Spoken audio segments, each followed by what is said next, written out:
Well, today I'll be talking about my top 10 favorite albums of 1997. This will be across all genres, not just rock or metal. Again, all genres.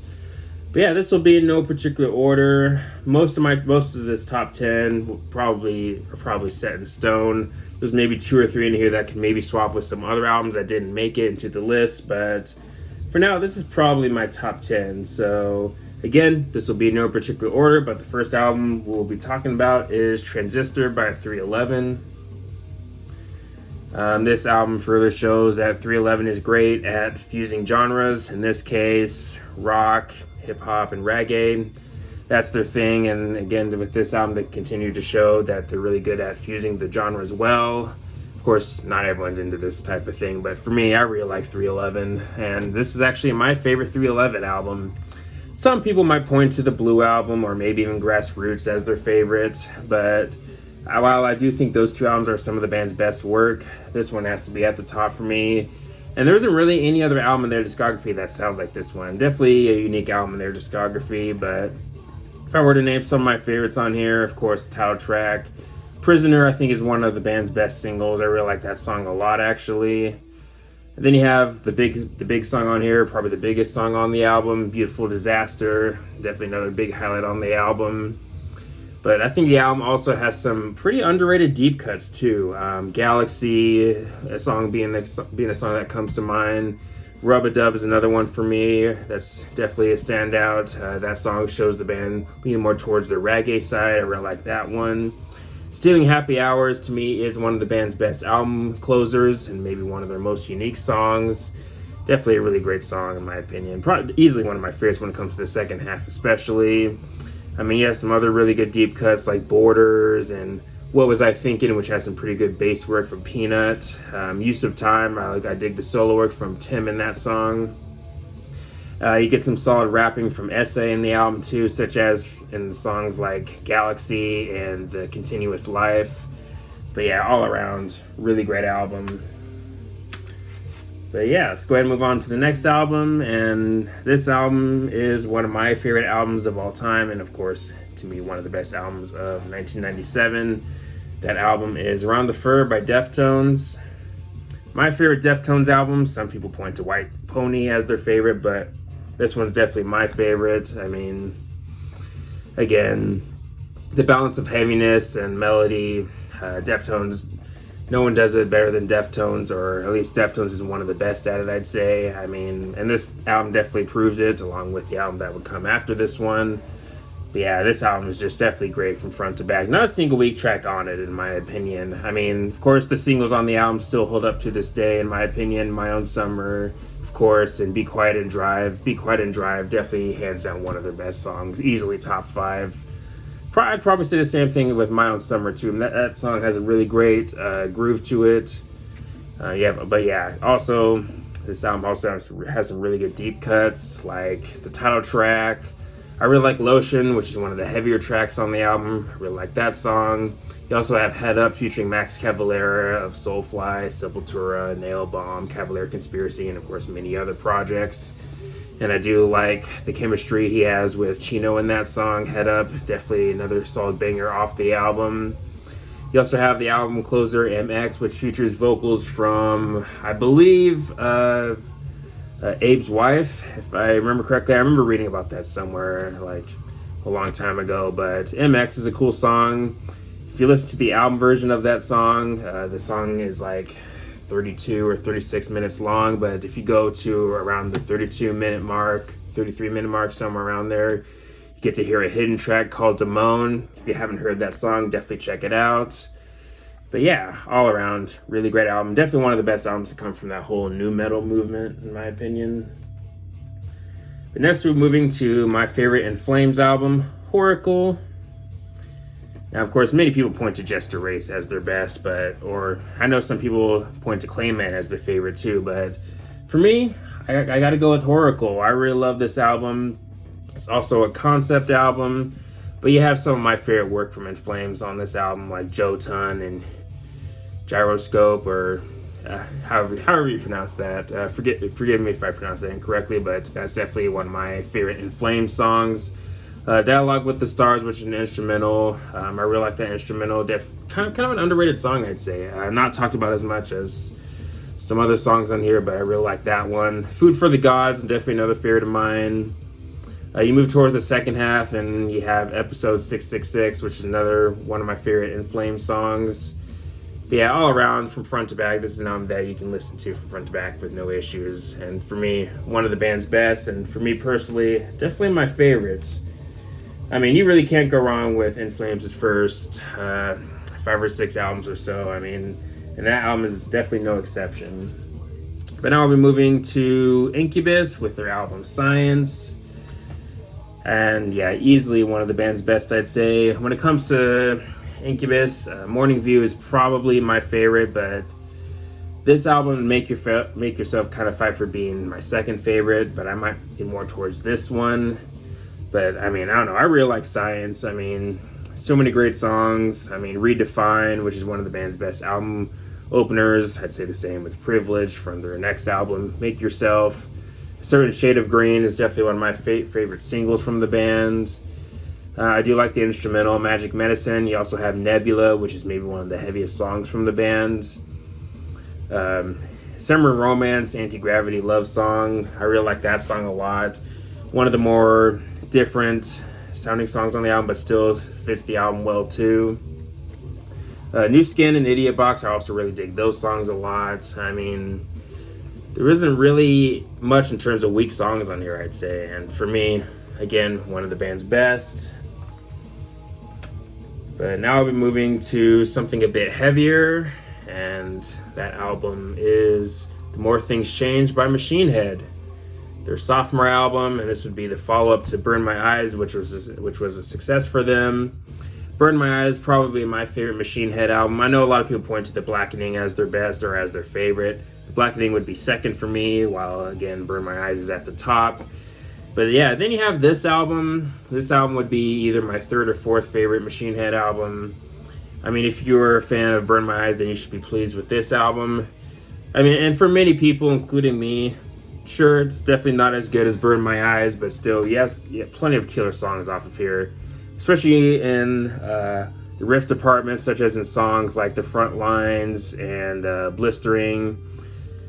But the singles on here, 10-Ton Hammer, Take My Scars, I think those are some pretty good songs, and maybe some of my favorite singles from the band, especially 10-Ton Hammer. It was really cool to hear that song performed live. I saw Machine Head live a couple years ago, got to meet them too through VIP. It was definitely really cool to meet Rob Flynn, definitely a pretty cool dude. But yeah, 10-Ton Hammer, definitely one of the band's best singles. But yeah, Struck a Nerve, they pick up the pace a little bit more in that song. I really like that song a lot too. Down to None has always been one of my personal favorites on the album. Blood of the Zodiac, it's kind of an overlooked song a little bit. I really like that song. For me, one of the band's best album closers. But yeah, all around, another pretty killer album from Machine Head. And now we're moving to something a little bit different, especially fairly different from really the rest of the albums in this list. We got Portishead with their self-titled album. I don't know if this is unpopular to say or not, but I think this is maybe as good as Dummy. I mean, or at least it comes close. I mean, Dummy is, of course, a classic, and I mean, so many classic songs for this band on that album, but I'd honestly say the same with this album. I really like this album a lot. I mean, if I were to pick some of my favorites, Cowboys, All Mine. Of course, you have Only You, which is one of their bigger singles. I definitely dig that song, but you also have some pretty good deeper cuts on the album, like 7 Months and Undenied. Elysium, I think, is kind of an overlooked song for them. I really like that song. But yeah, Beth Gibbons vocally does a pretty good job on this album too. To no surprise. I mean, she sounds great on all their albums, but this album's definitely no exception. But yeah, for me, I think it's maybe as good as their debut album, Dummy. Pretty good stuff. But now we're moving to a band that I'll be seeing live in July, if I remember correctly, if I got the month right. It is Primus with the Brown Album. I don't know, this might be an unpopular opinion, but I think I might like this album more than Tales from the Punch Bowl. I mean, don't get me wrong, I like Tales from the Punch Bowl, but I think I might like the Brown Album a little bit more. which might be an unpopular opinion. I don't know, but of course you can let me know in the comment section below. But I actually dig this album. Now I will admit it's pretty obvious which half is the stronger half on this album. That of course being the first half, but the second half does have some good stuff. Good stuff though, like Cutting Town and the Chastising of Renegade. I do like Arnie, which is of course the album closer.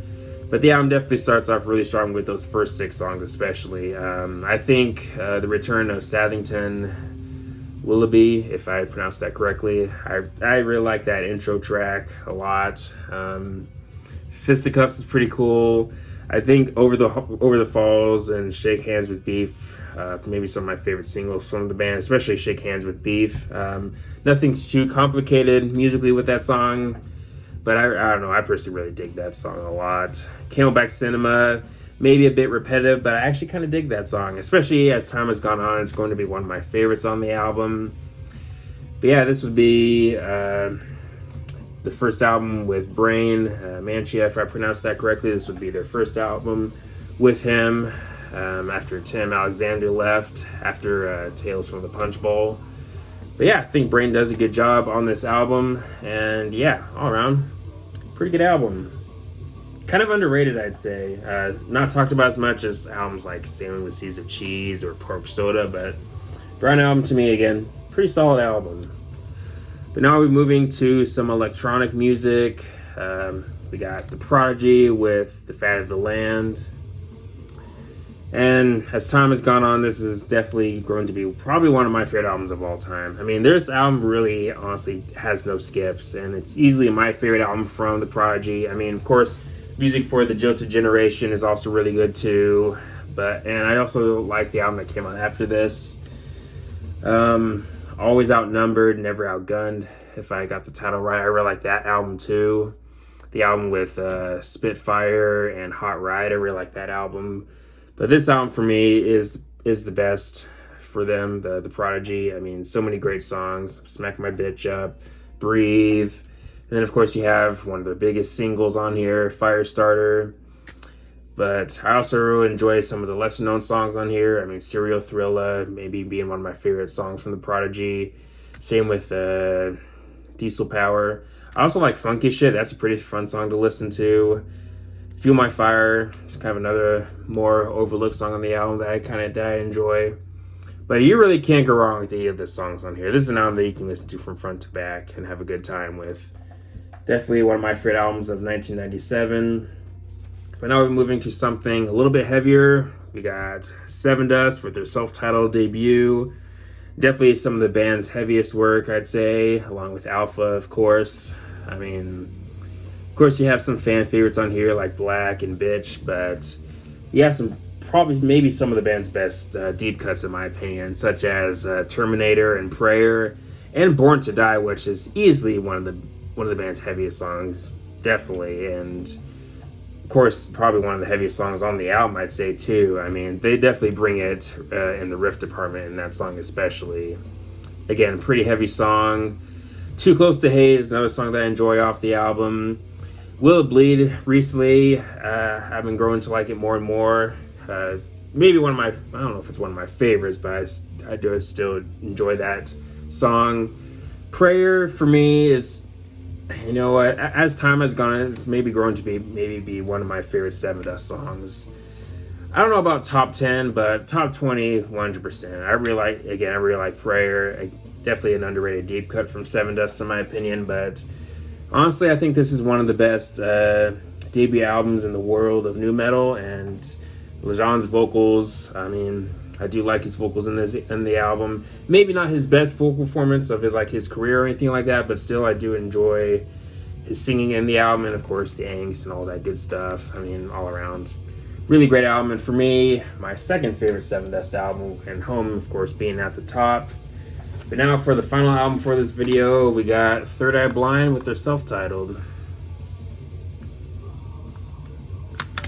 So yeah, for many people, this is the band's best. Some people point to Blue as their favorite, but to me, their debut is easily their best. I mean, of course, I do like what they've done after, or some of what they've done after. I do like Blue.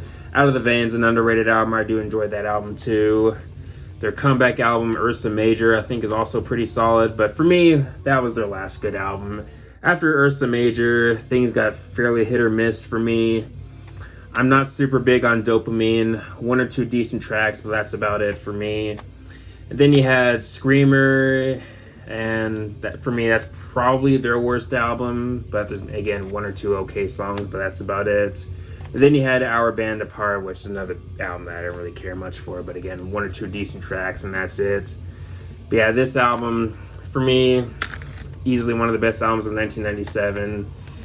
I mean, of course, you have some of the band's best known work on here, like Semi-Charmed Live, Jumper, and How's It Going to Be. But you have some other really great songs on here, some pretty good deep cuts, like Good For You, which for me is one of the band's best songs in general, to be honest. I really like that song a lot. You have another fan favorite deep cut on the album, Motorcycle Drive-By. A lot of fans seem to like that song, and as time has gone on, that's probably grown to be one of my favorites on here. One of the more melodic songs on the album, but I really dig it. Graduate is definitely a top 10 Third Eye Blind song for me. I really like that song a lot too. Losing a Whole Year is a song that I feel should have been big as the other hit singles off the album, like Semi-Charmed Live and Jumper. I feel like Losing a Whole Year should have been as big as those songs. And if I remember correctly, I remember hearing Stefan say that he wanted Losing a Whole Year to be the lead-off single. I can't remember which interview I heard that from, but I remember hearing it in some random interview on YouTube. But anyways, Losing a Whole Year, for me, one of the band's best singles, and of course, one of their best album openers, I'd say too. Narcolepsy is also really good too. I do like London. That's kind of an underrated track off the album. But yeah, all around, really great album. But that is my top 10 of 1997. Let me know your top 10 in the comment section below and all that good stuff. But anyways, thanks for watching. Please leave a comment, a like, subscribe. Have a nice day, and take care.